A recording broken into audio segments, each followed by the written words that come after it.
Subscribe કરો ગામઠી કિચનને ને બેલ આઇકોન દબાવો લેટેસ્ટ કુકિંગ વિડીયો જોવા માટે. નમસ્તે ફ્રેન્ડ્સ, ગામઠી કિચનમાં તમારું સ્વાગત છે.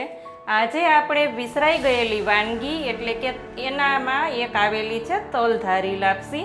તો આ તલધારી લાપસી ઘણા લોકોએ તો નામ પણ ના સાંભળ્યું હોય અને મારા ઘરમાં તો આ લાપસી નાનાથી લઈ અને દરેકને ભાવે છે, મોટા સુધીના. મોટાને તો ભાવતી જ હોય પણ નાનાને પણ ભાવે છે. તો આ લાપસી કેવી રીતના બનાવી તે હું તમારી સાથે શેર કરવાની છું. તો ચાલો જોઈ લઈએ.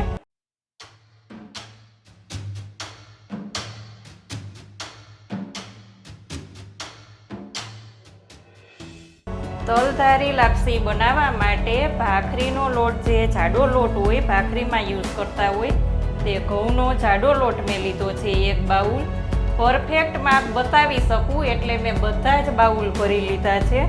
જેટલો લોટ તેનાથી પોણું ગણું ગોળ છે અને તે એટલું જ ઘી છે. ગોળ જેટલું જ ઘી લેવાનું છે અને 1.5 ગણું પાણી લીધું છે. આપણે લોટ કરતાં 1.5 ગણું પાણી. સામાન્ય રીતે આપણે છૂટી લાપસી બનાવતા હોય તો 1 કપ લોટ હોય તો પોણી વાટકી આપણે પાણી લેતા હોય છે, પણ આ તલધારી લાપસી છે એટલે 1.5 ભાગનું પાણી લેવાનું છે આપણે. અને પા વાટકી જેટલું તેલ લીધું છે. લોટને પહેલાં તેલથી શેકશું. અને 1.5 ટેબલ સ્પૂન વરિયાળી લીધી છે. આ વરિયાળી મેઇન ઇન્ગ્રેડિયન્ટ્સ છે એટલે વરિયાળીને ક્યારેય સ્કીપ ના કરવી. તો ચાલો આપણે હવે લોટને શેકીએ. એક જાડા તળિયાવાળું વાસણ લેવાનું અથવા તો નોનસ્ટિક પેન લેવાનું. ગેસની ફ્લેમ એકદમ મીડિયમ રાખવાની. આપણે તેલ લઈ લેશું અને થોડુંક તેલ રાખશું, પછી આપણે પાણીમાં નાખવું જોશે. બધો લોટ લઈ અને શેકી લેવાનો છે. સ્લો ટુ મીડિયમ ગેસ ઉપર એકદમ ધીમે ધીમે શેકતું જવાનું છે. લોટ શેકાતા થોડીક વાર લાગશે પણ એકદમ લોટની સુગંધ એવી સરસ આવશે કે આખું ઘર મહેકી ઉઠશે.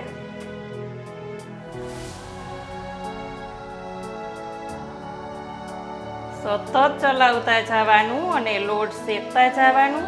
ઘણા લોકોએ તો તલધારી લાપસીનું નામ પણ ના સાંભળ્યું હોય. આ રેસીપી મેં મારા દાદીજી સાસુ પાસેથી શીખેલી અને મારા ઘરમાં નાના મોટા દરેકને આ લાપસી ભાવે છે, જેથી કરીને હું વારંવાર બનાવું છું. ખાડા લાપસી અને છૂટી લાપસી તો બનતી જ હોય છે, પણ વધારે પડતી મારા ઘરમાં તલધારી લાપસી થાય છે.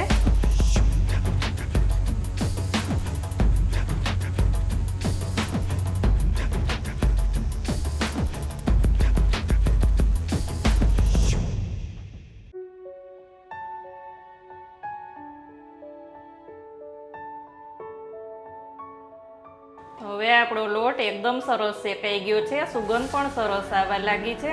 હવે આ લોટને હું બીજા વાસણમાં ટ્રાન્સફર કરી લઈશ અને આમાં આપણે પાણી મૂકશું. હવે આપણે તે જ વાસણમાં બધું જ પાણી લઈ લેશું. મેં જેમ કીધું તેમ 1.5 ભાગનું પાણી લેવાનું છે અને ગોળ લઈ લેશું.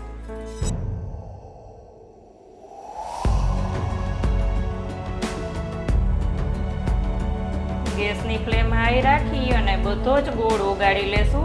અને ગોળ ઓગળશે એટલે આ પાણીને આપણે એકવાર ગાળી લેશું, જેથી કરીને ગોળમાં કોઈ કાકરી હોય તો નીકળી જાય.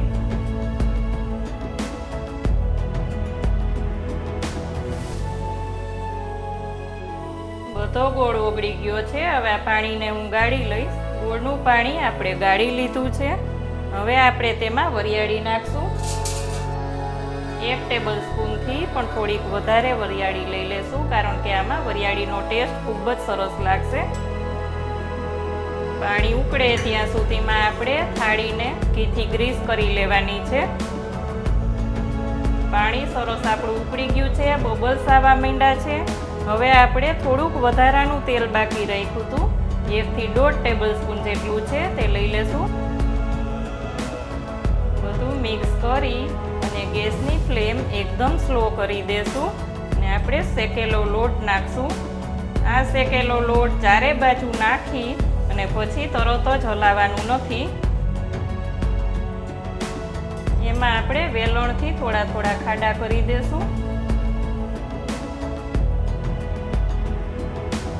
5 મિનિટ એમને એની જાતે જ થવા દેવાનું.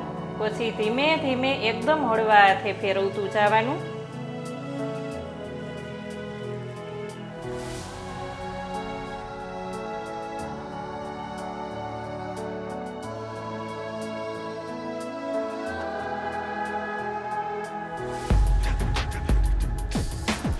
બધું સરસ મિક્સ થઈ જાય એટલે આ લાપસીમાં 2 ટેબલ સ્પૂનથી માંડીને તમે તમારા ટેસ્ટ પ્રમાણે ઘી લઈ શકો છો.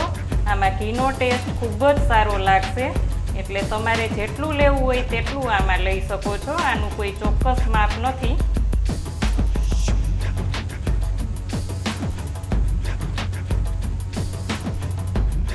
આ લાપસી દેશી ઘીમાં એકદમ લચપચતી હોય તો જ લાપસી સરસ લાગશે.